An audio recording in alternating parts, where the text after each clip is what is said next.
Hi friends, வாங்க friends பார்ப்போம் அவல் எப்படி செய்கிறதுன்னு. எப்பொழுதும் நம்ம வீட்டில் அவல் ஊற வச்சு தான் பண்ணுவோம். ஆனால் இந்த தடவை என்ன பண்ண போகிறோம், ஊற வைக்காமல் டிஃப்ரெண்ட்டாக பண்ண போகிறோம். ஓகேவா ஃப்ரெண்ட்ஸ்? ஃபஸ்ட்டு அவல் எடுத்துக்கணும்.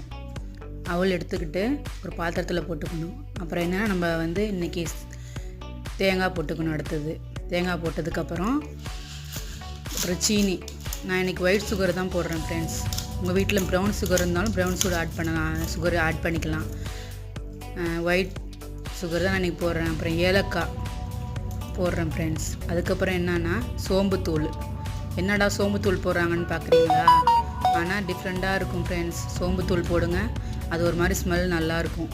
அப்புறம் பன்னீர் லைட்டாக சேர்த்துக்கலாம். பன்னீர் சேர்த்து கலரி விட்டு கொஞ்ச நேரம் ஊற வச்சு சாப்பிட்டா நல்லாயிருக்கும் ஃப்ரெண்ட்ஸ். இதுதான் நம்ம வீட்டு அவல். இது மாதிரி செஞ்சு பாருங்கள் வீட்டில், நல்லாயிருக்கும் டிஃப்ரெண்ட்டாக. Okay friends, thank you.